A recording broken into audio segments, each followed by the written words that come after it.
Welcome back, fellas. In the last video we had been working on our room database and we had successfully added data to our database. So today we're going to read, update and continuously delete data from those databases. Now let's move on to our main fragment here.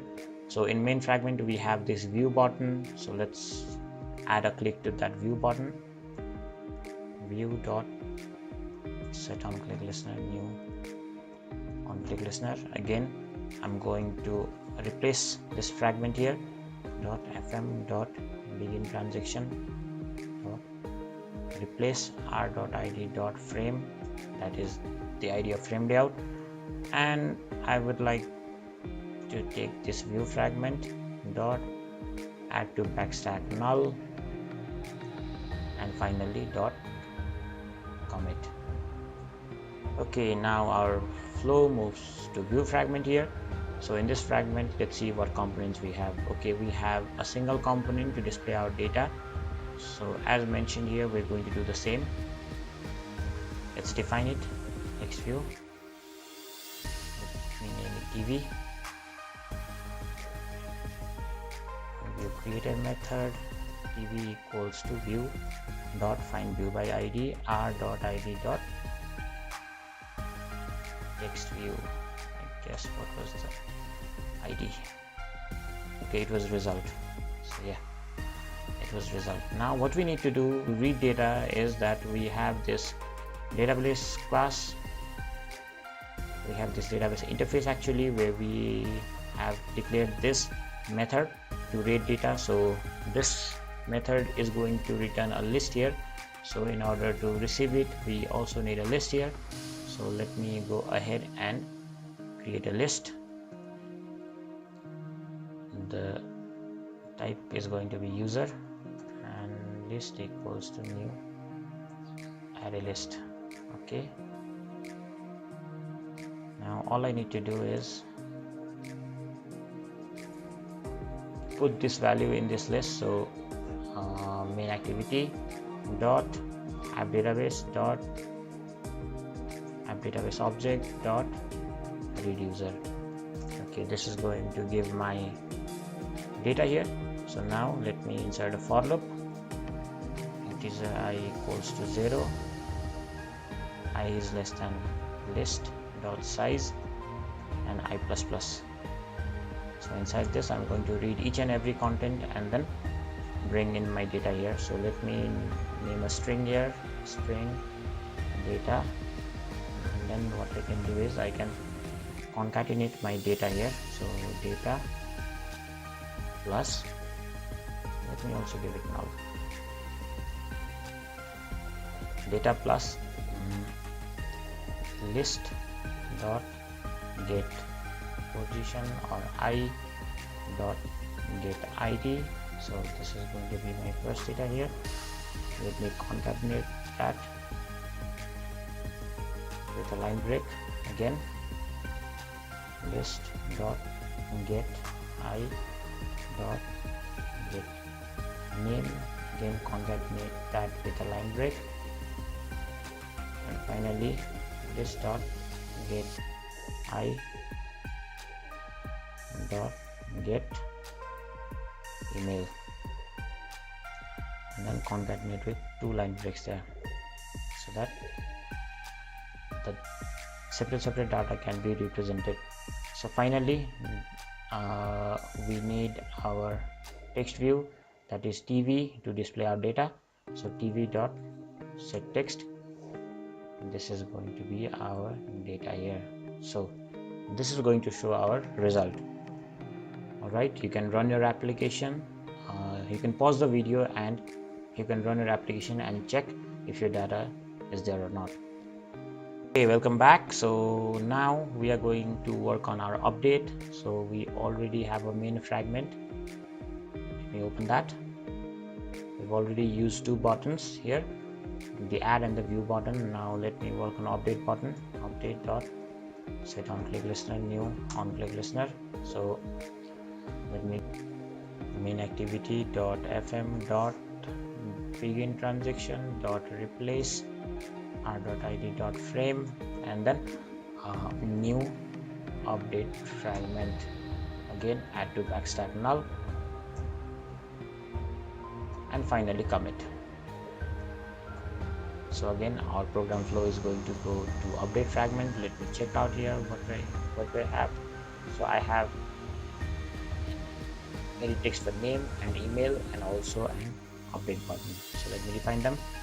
I have an edit text for name, email, and a button update.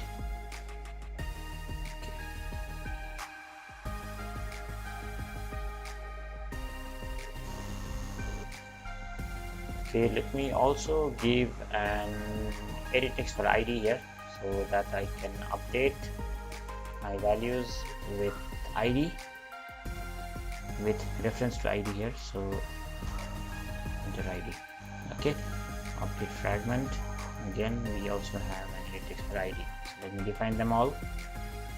Below, in on view created, ID equals to view dot find view by ID r dot ID dot ktid. I have that for name, and also for email.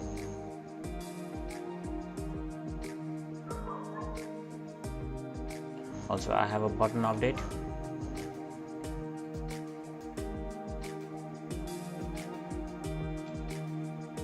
Okay, BTN update, I guess. Let me see here. BTN update. Okay. Now let me place a click here. Update dot set on click listener, new on click listener. Like we did in our database add method or add fragment, we need to prepare our values first. So user u equals to new user, and then we are going to insert each of our value, that is set ID will be id dot get text dot toString. I think the id is expected as integer, so integer but parse int. Again, u dot set name is going to be name dot get text dot toString, and finally u dot set email is going to be email dot get text dot toString. So yeah, and finally we can call again our main activity dot app database object dot update data, and we can pass our parameter u here for user, or for all our data representation. So when the data is updated, again our fragment needs to be replaced by our main fragment. Transaction dot replace r dot id dot frame, and it's going to be new main fragment. Okay, dot again add to backstack null, and finally commit. So yeah, now finally we have our delete fragment here at last. So let me check this layout. So I have an edit text for ID and a button here, so it's not so difficult here too. So let's carry it out very soon. Before that, we need to call our delete fragment from our main fragment. So in main fragment, delete dot set on click listener, new on click listener. We had that last button remaining. So main activity dot fm dot begin transaction dot replace r dot id dot frame new delete fragment. Again, we can add to backstack null, and then commit it. Now finally in delete fragment, we have an edit text here, edit text that is for ID, and we also have a button that is for delete. Inside on view created, we're going to define them. ID equals to view dot find view by ID r dot id dot ktid, and in case of delete, it's btn delete,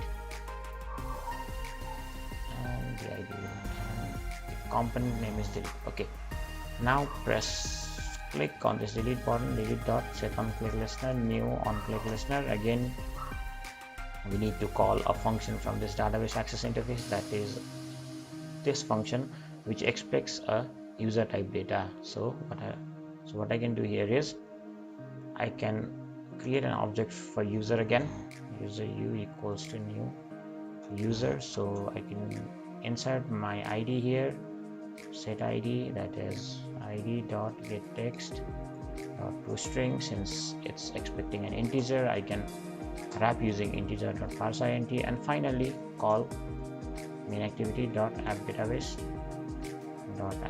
object dot delete data, and I can pass my user here or my u here. So after this, again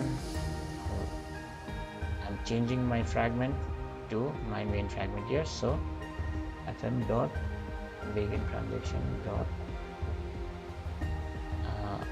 replace r.id dot frame, and then new main fragment. Finally add to backstack null.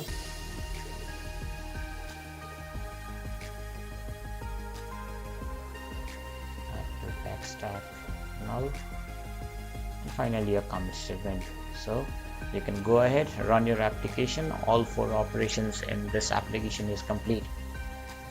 If you have any problems or if you're getting any errors, please do comment out below. If you like this video, please do like, subscribe, and wait for upcoming videos. Thank you.